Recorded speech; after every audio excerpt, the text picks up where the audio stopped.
오늘 소개해드릴 작품은 프랑스 작가 마르그리트 듀라스의 연인입니다. 이 소설은 1984년 발표되어 프랑스 최고 문학상인 콩쿠르상을 수상했고 전 세계 40개국 언어로 번역되어 250만 부 이상 판매된 20세기 문학의 걸작입니다. 나는 늙었어요. 어느 날 공공장소의 현관에서 한 남자가 내게 다가와 말했지요. 당신을 예전부터 알았어요. 그때 당신은 젊었지요. 모두가 당신을 아름답다고 했지요. 하지만 저는 당신의 지금 이 황폐해진 얼굴을 더 좋아한다고 말하러 왔어요. 이 인상적인 문장으로 시작되는 이 소설은 작가 자신의 15세 시절을 담은 자전적 이야기입니다. 1920년대 프랑스령 인도차이나 지금의 베트남, 가난한 백인 소녀와 부유한 중국인 청년의 금지된 사랑. 그것은 순수한 사랑이었을까요? 아니면 생존을 위한 거래였을까요? 오늘 저는 여러분께 식민지 시대 사회공의 뜨거운 햇살 아래 피어난 아름답고도 슬픈 사랑 이야기를 들려드리겠습니다. 1929년 프랑스령 인도차이나 15살 반의 소녀가 메콩강 나룻배를 기다리고 있습니다. 그녀는 이름이 없습니다. 소설 속에서 그녀는 그저 소녀로만 불립니다. 하지만 우리는 알고 있습니다. 그녀가 바로 작가 마르그리트 듀라스 자신이라는 것을. 소녀는 사이공의 기숙학교에서 방학을 보내고 돌아가는 길입니다. 어머니와 두 오빠가 사는 사데크라는 작은 마을로. 그녀의 차림새는 이상했습니다. 낡은 분홍색 실크 드레스. 어머니가 경매에서 산 것입니다. 너무 커서 허리에 벨트로 동여맸죠. 금색 라메 구두. 무도회용 신발인데 굽이 너무 높아 걷기가 불편합니다. 그리고 남자용 페도라 모자. 넓은 챙에 검은 리본이 달린 이상한 옷차림이지만 나는 이게 좋아요. 소녀는 생각합니다. 나는 아이도 아니고 여자도 아니에요. 나는 그 사이 어딘가에 있어요. 실제로 그녀의 몸은 이미 여자였습니다. 12살에 초경을 시작했고 가슴도 자랐습니다. 하지만 얼굴은 아직 어린아이 같았죠. 나는 일찍 늙을 거예요. 소녀는 알고 있었습니다. 가난이, 더위가 그리고 가족이 자신을 빨리 늙게 만들 거라는 것을. 소녀의 가족은 가난했습니다. 아주 가난했죠. 어머니는 프랑스에서 인도차이나로 건너온 초등학교 교사였습니다. 평생을 절약하며 모은 돈으로 땅을 샀습니다. 캄보디아 평원의 땅. 하지만 그것은 사기였습니다. 바닷물이 들어오는 땅이었고 아무것도 기를 수 없었습니다. 어머니는 제방을 쌓으려 했지만 매년 바닷물이 제방을 무너뜨렸습니다. 어머니의 평생 저축이 사라졌고 그녀는 미쳐갔습니다.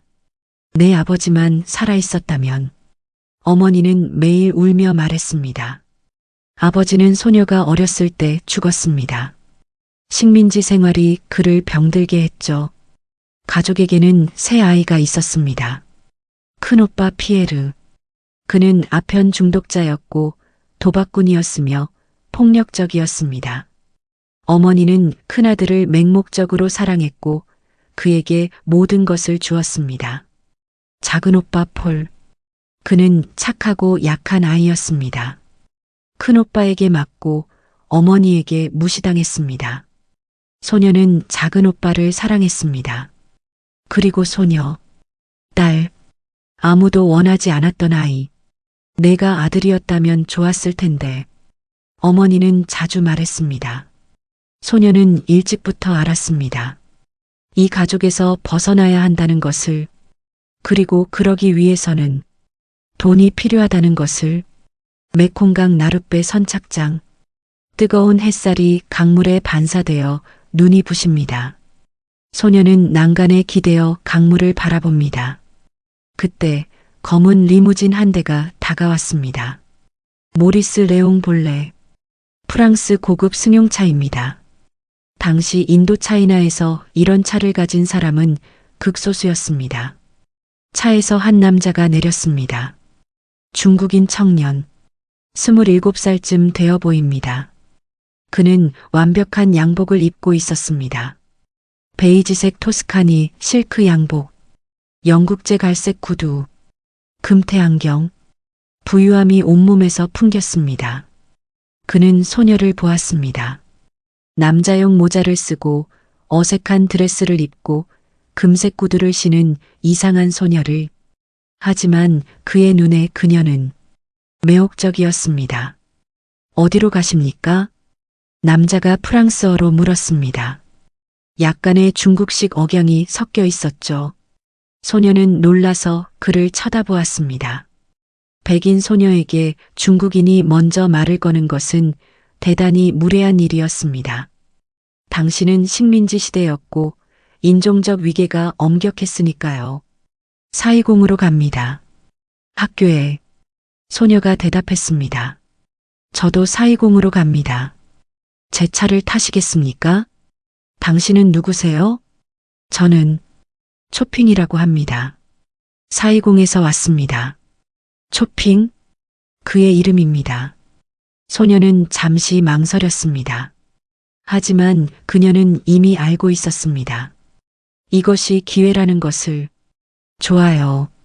그녀가 대답했습니다. 차 안은 시원했습니다. 창문이 열려 있었고 바람이 들어왔습니다. 가죽 시트는 부드러웠고 차는 조용히 움직였습니다. 소녀는 긴장했습니다. 이런 차를 타본 것은 처음이었으니까요. 초핑은 그녀를 훔쳐보았습니다. 그녀의 가느다란 목, 작은 가슴, 그리고 무엇보다 그녀의 눈빛. 몇 살이십니까? 15, 15살 반이에요. 소녀가 대답했습니다. 목소리가 떨렸습니다. 아주 어리시군요. 당신은요? 27입니다. 침묵이 흘렀습니다. 하지만 이상하게도 불편하지 않았습니다. 당신의 모자가 독특합니다. 초핑이 미소 지으며 말했습니다. 마음에 안 들어요? 아니요. 아주 매력적입니다. 당신은 다른 여자들과 다르네요. 소녀는 그 말이 좋았습니다. 다르다는 것. 그녀는 늘 다르고 싶었습니다. 당신 가족은 어떤 일을 하시나요? 아버지는 420에서 사업을 합니다. 부동산과 여러 가지. 부자라는 뜻이었습니다. 나는 가난해요. 소녀가 갑자기 말했습니다. 왜 그런 말을 했는지 자신도 몰랐습니다. 우리 어머니는 사기를 당했어요. 쓸모없는 땅을 샀죠. 그래서 우리는 아주 가난해요. 초핑은 놀란 듯 그녀를 바라보았습니다. 자신의 가난을 이렇게 솔직하게 말하는 사람은 처음이었습니다. 그래도 당신은 학교에 다니잖아요. 어머니가 교사라서요. 학비를 면제받아요. 다시 침묵. 초핑이 조심스럽게 물었습니다. 다시 만날 수 있을까요? 소녀는 그를 똑바로 쳐다보았습니다. 그녀의 눈에는 두려움과 호기심 그리고 무언가 결의 같은 것이 섞여 있었습니다. 왜요? 당신을 다시 보고 싶어서요. 소녀는 알고 있었습니다. 이것이 무엇을 의미하는지, 중국인 남자가 백인 소녀에게 관심을 보이는 것이 무엇을 의미하는지. 하지만 그녀는 또한 알고 있었습니다. 이것이 기회라는 것을. 가난에서 벗어날 수 있는 기회. 어디서요? 제 방에서 만날 수 있을까요? 직접적인 제안이었습니다. 소녀는 오랫동안 침묵했습니다. 그리고 마침내 대답했습니다. 좋아요. 420. 1929년. 프랑스령 인도차이나의 수도. 동양의 파리라고 불리는 아름다운 도시. 넓은 대로에는 플라타너스가 늘어서 있고 프랑스식 건물들이 즐비합니다. 카페에서는 프랑스어가 들리고 백인들이 느긋하게 커피를 마십니다.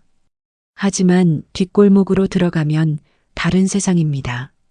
좁은 길, 중국인 거리, 베트남인 시장, 가난과 더위와 냄새. 초핑의 아파트는 중국인 거리의 한 건물에 있었습니다. 그의 아버지가 소유한 건물 중 하나였죠. 소녀는 기숙학교 수업이 끝난 후 초핑의 아파트를 찾아갔습니다. 건물 입구에서 그녀는 잠시 망설였습니다. 계단을 올라가면 모든 것이 바뀔 것입니다. 돌이킬 수 없게.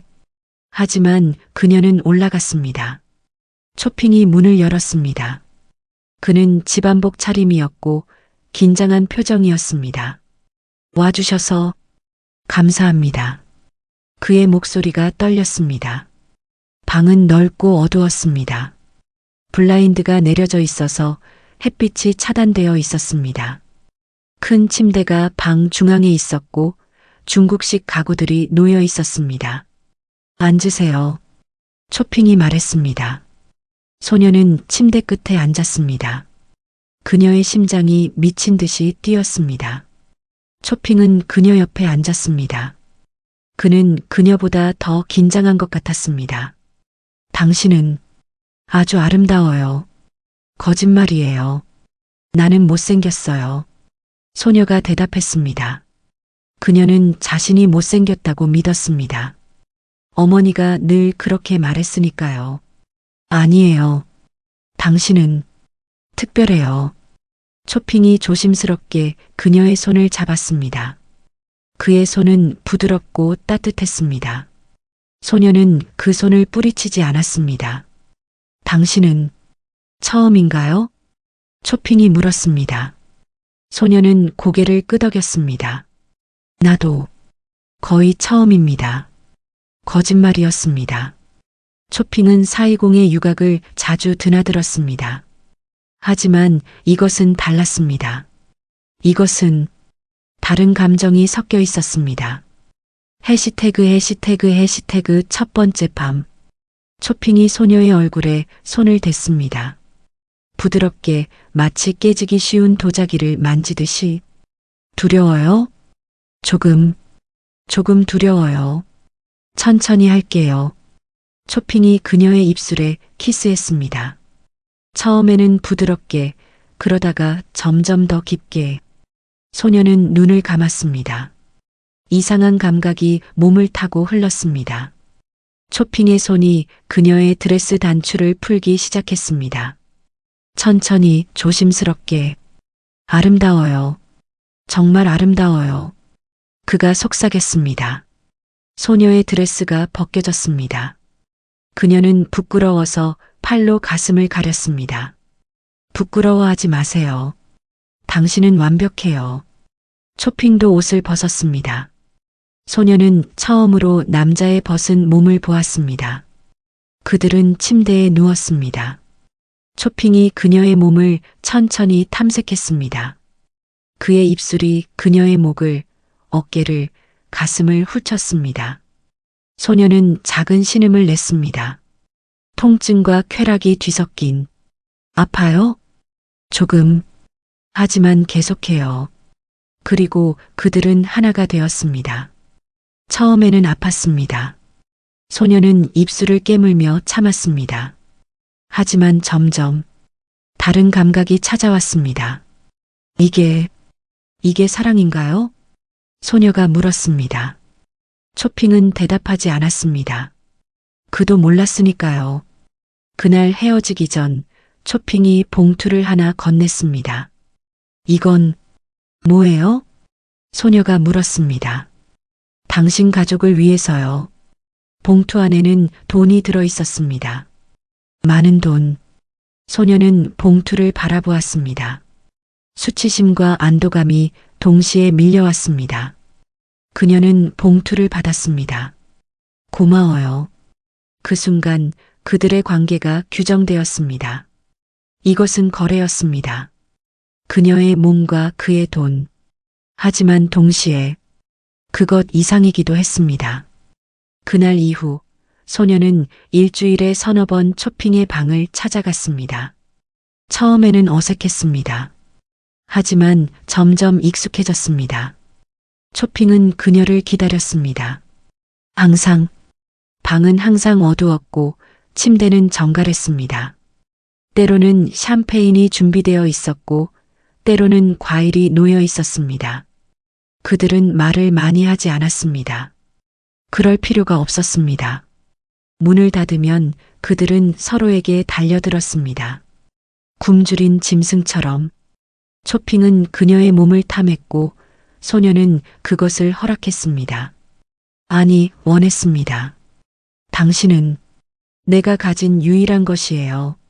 소녀가 어느 날 말했습니다. 나도요. 당신은 내가 원하는 유일한 것이에요.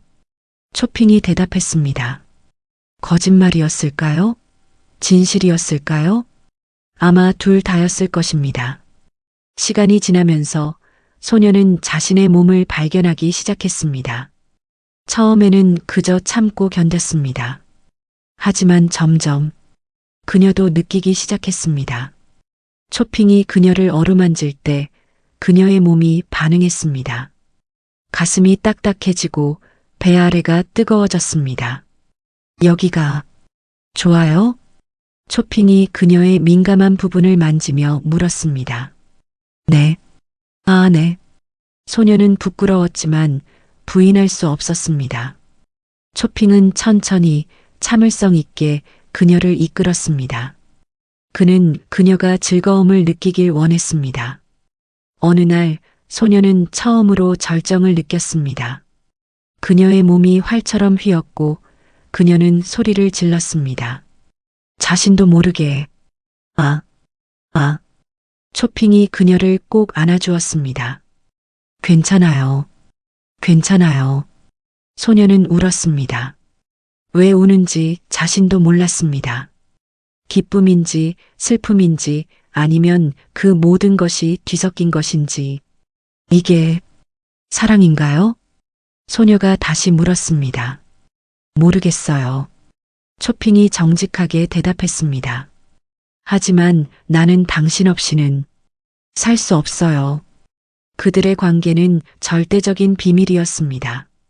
백인 소녀와 중국인 남자, 그것도 미성년자와 성인. 만약 들통나면 스캔들이 될 것입니다. 초핑의 가족은 명예를 잃을 것이고 소녀는 학교에서 쫓겨날 것입니다.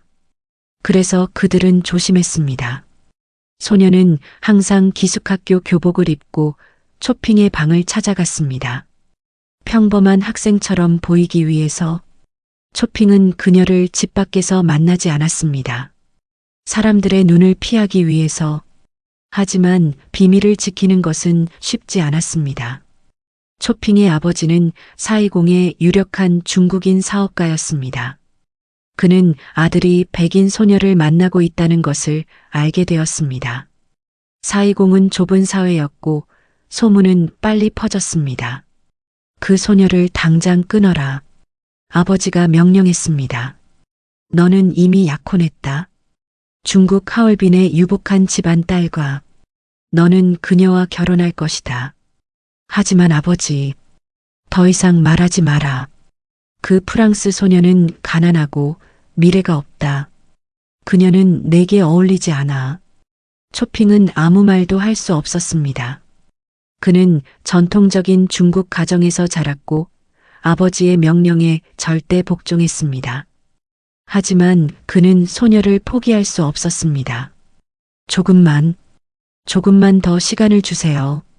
그가 아버지에게 애원했습니다. 아버지는 한숨을 쉬었습니다. 3개월 후면 너는 중국으로 가서 약혼녀를 만나야 한다. 그때까지만 허락하겠다. 소녀의 가족도 문제였습니다. 어머니는 딸이 돈을 가져오는 것을 알아챘습니다. 이 돈은 어디서 났니? 친구에게서 빌렸어요. 소녀는 거짓말을 했습니다. 하지만 어머니는 바보가 아니었습니다. 그녀는 짐작했습니다. 너, 남자가 있구나. 아니에요, 어머니. 거짓말하지 마라. 내 나이에 이렇게 많은 돈을 어떻게 남자 없이 구할 수 있겠니? 소녀는 침묵했습니다. 어머니는 딸을 때렸습니다. 뺨을, 팔을, 등을. 창녀. 내가 창녀가 되다니. 하지만 아이러니하게도 어머니는 그 돈을 받았습니다. 가족은 돈이 필요했으니까요. 큰오빠 피에르는 더 잔인했습니다. 누구냐? 누가 내게 돈을 주지?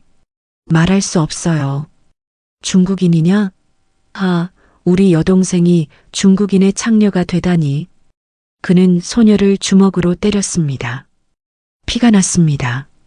작은 오빠 폴만이 그녀를 감싸주었습니다. 그만해, 형. 그녀는 우리를 위해서 하는 거야.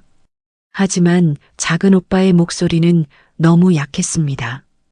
어느 날 초핑이 소녀에게 제안했습니다. 나와 함께 중국 식당에서 식사를 할래요? 밖에서요? 사람들이 볼 텐데요. 상관없어요. 나는 당신을 숨기고 싶지 않아요. 그것은 위험한 제안이었습니다. 하지만 소녀는 동의했습니다. 420의 고급 중국 식당, 붉은 등이 걸려 있고 비단 커튼이 드리워진 곳, 초핑이 개인실을 예약했습니다. 하지만 식당에 들어서는 순간 모든 사람들의 시선이 그들에게 쏠렸습니다. 백인 소녀와 중국인 남자, 그것도 학생 교복을 입은 소녀와 사람들은 수군거렸습니다. 저것 좀 봐. 창피한 줄도 모르고. 저 소녀 부모는 뭐 하는 거야? 소녀는 고개를 들고 걸었습니다. 부끄러웠지만 당당하고 싶었습니다. 개인실에 들어서자 초핑이 그녀의 손을 꼭 잡았습니다. 미안해요. 당신을 이런 상황에 처하게 해서. 괜찮아요. 나는 익숙해요. 무엇에? 경멸받는 것에요. 그날 밤 그들은 처음으로 식사를 함께 했습니다. 새우 요리, 북경 오리, 샤오롱바오. 초핑이 그녀에게 음식을 떠주었습니다. 마치 연인처럼. 당신은 나를 사랑해요? 소녀가 갑자기 물었습니다. 초핑은 오랫동안 침묵했습니다. 나는 당신 없이는 숨을 쉴 수 없어요. 이게 사랑인지는 모르겠어요. 하지만 당신은 내 모든 것이에요. 소녀는 울고 싶었습니다. 하지만 참았습니다. 3개월이 빠르게 지나갔습니다. 초핑은 점점 더 불안해졌습니다. 그는 곧 중국으로 가야 했습니다.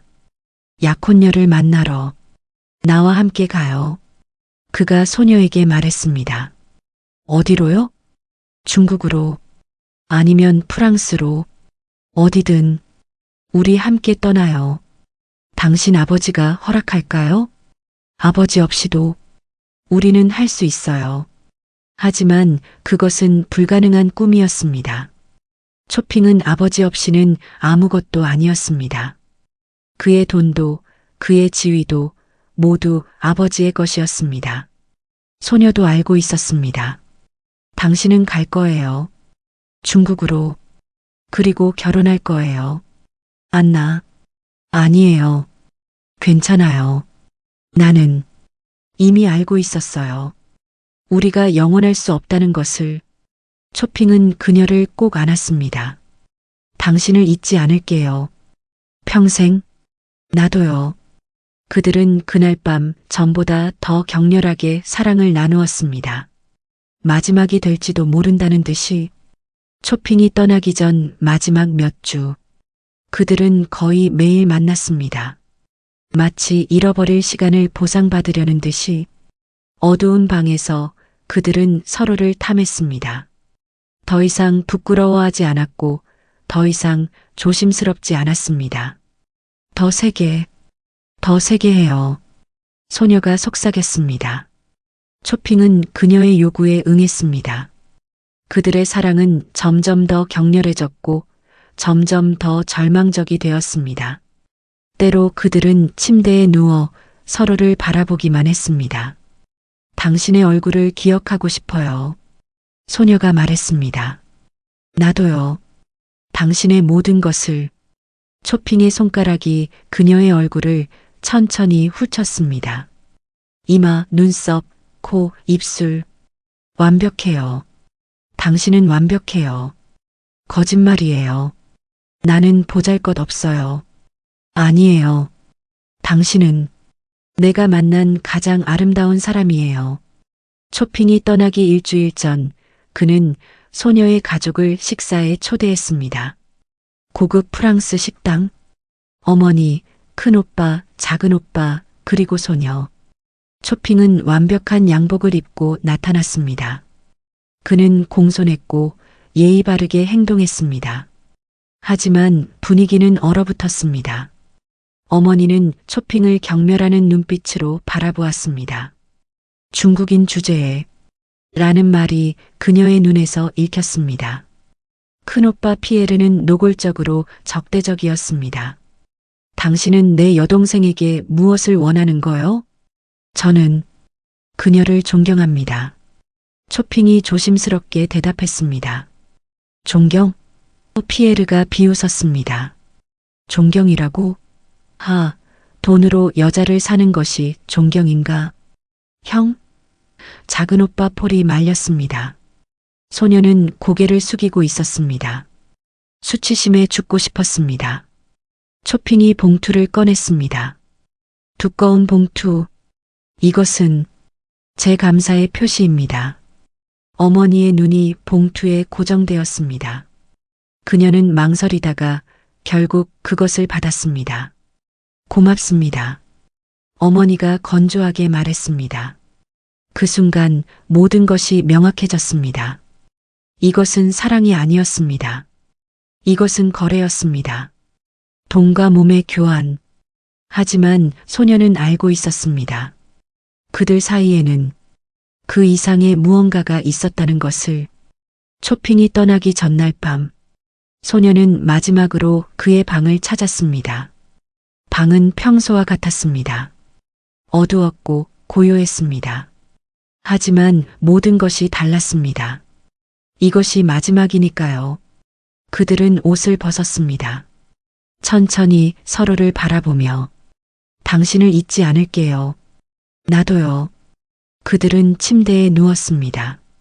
그날 밤 그들은 말없이 사랑을 나누었습니다. 격렬하지도 부드럽지도 않았습니다. 그저 서로를 느끼려 했습니다. 쇼핑이 그녀 안에 있을 때 소녀는 그의 얼굴을 바라보았습니다. 당신은 행복할 거예요. 약혼녀와. 아니에요. 나는 결코 행복하지 않을 거예요. 나도요. 그들은 함께 절정에 도달했습니다. 마지막으로. 그리고 그들은 서로를 아는 채 잠들었습니다. 다음 날 아침 쇼핑이 배를 타러 항구로 갔습니다. 소녀는 그를 배웅하러 가지 않았습니다. 그럴 수 없었습니다. 하지만 멀리서 항구가 보이는 언덕에서 그녀는 서 있었습니다. 배가 출항했습니다.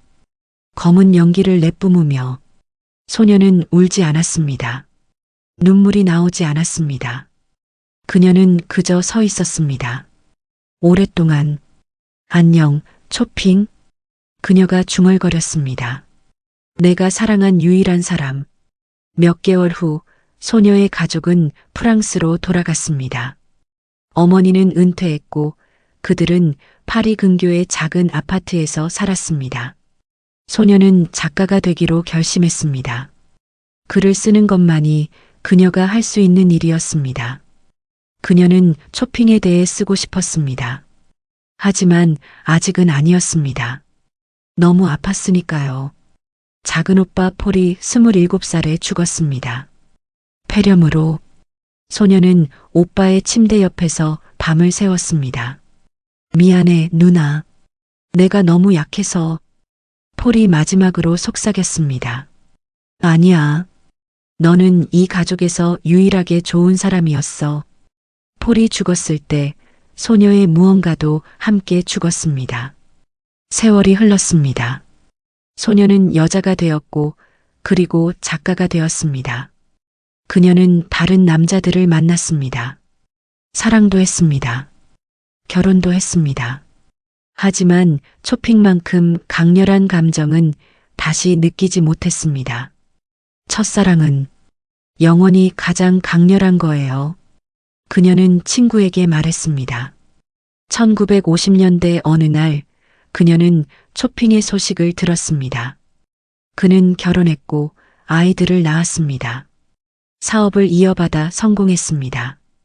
그리고 그는 그녀를 잊지 않았습니다. 한 공통의 지인을 통해 메시지가 전달되었습니다. 초핑 씨가 당신에 대해 물었습니다. 그는 여전히 당신을 기억하고 있습니다. 그 말을 듣고 아니, 이제는 중년 여성이 된 그녀는 잠시 멈췄습니다. 그에게 나도 기억하고 있다고 전해주세요. 평생 1980년대 그녀가 70대가 되었을 때 전화벨이 울렸습니다. 여보세요? 하지만 그녀는 알았습니다. 누구인지. 초핑? 당신인가요? 하지만 숨소리가 들렸습니다. 나도 늙었어요. 많이. 당신도 그렇겠죠. 하지만 당신 알아요? 나는 당신을 잊은 적이 없어요. 단 하루도. 그리고 전화가 끊어졌습니다. 그녀는 수화기를 내려놓고 창밖을 바라보았습니다. 안녕, 내 사랑. 그녀가 속삭였습니다.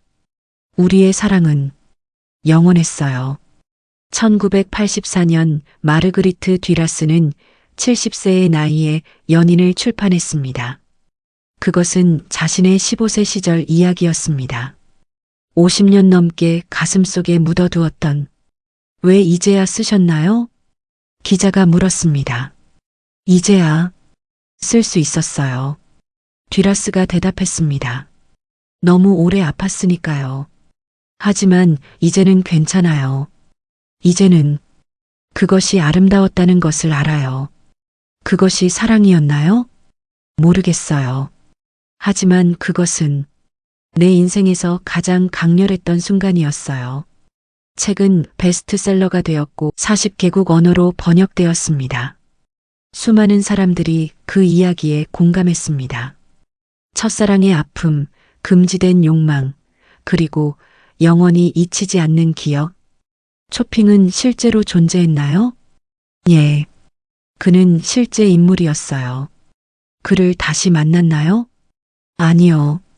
하지만 그는 죽기 전에 제게 전화를 했어요. 아무 말도 하지 않았지만 나는 알았어요. 그것이 그였다는 것을. 그에게 무슨 말을 하고 싶으세요? 듀라스는 오랫동안 침묵했습니다. 고맙다고. 당신 덕분에 내가 살아있었다고. 그리고 미안하다고. 우리가 함께할 수 없어서. 여러분, 연인의 이야기를 들으시면서 무엇을 느끼셨나요? 이것은 아름다운 사랑 이야기일까요? 아니면 슬픈 거래의 기록일까요?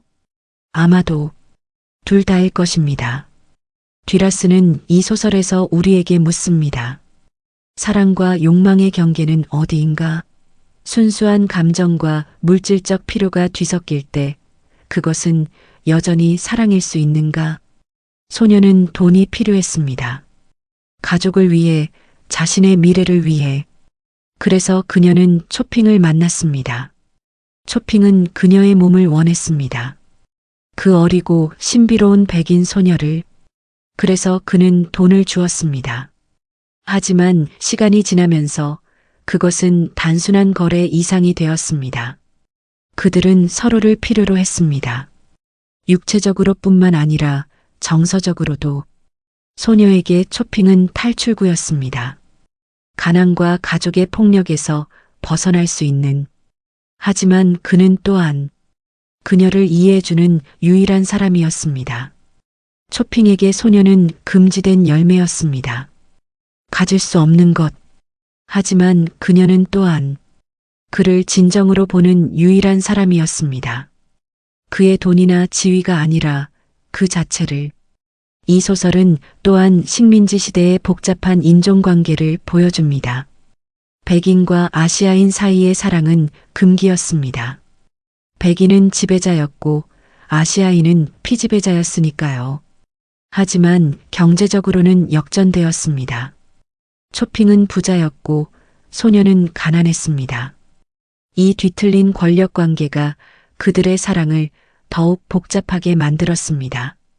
누가 누구를 이용한 것일까요? 소녀가 초핑의 돈을 이용한 것일까요? 아니면 초핑이 소녀의 젊음과 아름다움을 이용한 것일까요? 아마 둘 다일 것입니다. 그리고 동시에 둘 다 아닐 것입니다. 왜냐하면 그들 사이에는 진짜 감정이 있었으니까요. 마르그리트 듀라스는 이 소설을 70세에 썼습니다. 50년이 지난 후에 그녀는 평생 그 사랑을 잊지 못했습니다. 나는 그를 사랑했어요. 지금도 사랑해요. 앞으로도 영원히 사랑할 거예요. 그녀가 인터뷰에서 말했습니다. 첫사랑의 힘이란 이런 것입니다. 그것이 순수했든 복잡했든 아름다웠든 고통스러웠든 그것은 영원히 우리 안에 남습니다. 이 소설은 또한 여성의 성적 각성에 대해 이야기합니다. 15세 소녀가 자신의 욕망을 발견하는 과정. 그것은 수치스러운 것이 아니라 자연스러운 것이었습니다. 듀라스는 여성의 욕망을 솔직하고 아름답게 묘사했습니다. 당시로서는 매우 대담한 시도였죠. 여자도 욕망할 수 있어요. 그것은 창피한 일이 아니에요. 듀라스가 말했습니다. 나는 초핑을 원했어요. 그의 몸을, 그의 손길을, 그의 모든 것을. 그리고 그것은 아름다운 일이었어요. 마지막으로 이 소설은 기억에 대한 이야기입니다. 시간이 흐르면 모든 것이 희미해집니다. 얼굴도 목소리도 심지어 감정까지도. 하지만 어떤 순간들은 영원히 선명하게 남습니다. 듀라스에게 15세 그 여름은 그런 순간이었습니다. 메콩강의 나룻배, 검은 리무진, 어두운 방, 초핑의 손길, 그리고 이별. 70세가 된 그녀도 여전히 그 모든 것을 기억했습니다. 마치 어제 일처럼. 그것이 사랑의 증거가 아닐까요? 그녀가 말했습니다. 50년이 지나도 잊히지 않는다면 그것은 분명 사랑이었던 거예요. 여러분은 어떻게 생각하시나요? 첫사랑을 기억하시나요? 그 강렬했던 감정, 두근거림, 그리고 아픔을. 시간이 지나 돌이켜보면 그것은 어떤 의미였나요? 듀라스는 우리에게 말합니다. 사랑은 완벽하지 않아도 괜찮다고. 복잡하고 혼란스럽고 때로는 고통스러워도 괜찮다고. 중요한 것은 그것이 진실했다는 것. 그 순간 우리가 진정으로 살아있었다는 것. 연인은 단순한 로맨스 소설이 아닙니다. 그것은 욕망에 대한, 기억에 대한, 그리고 무엇보다 살아있다는 것의 의미에 대한 깊은 성찰입니다. 오늘 이야기가 여러분의 마음 어딘가에 작은 파문을 일으켰기를 바랍니다. 그리고 여러분도 자신의 첫사랑을, 그 강렬했던 순간들을 다시 한번 떠올려 보시기를 바랍니다. 다음 시간에는 또 다른 아름다운 사랑 이야기로 찾아뵙겠습니다. 감사합니다.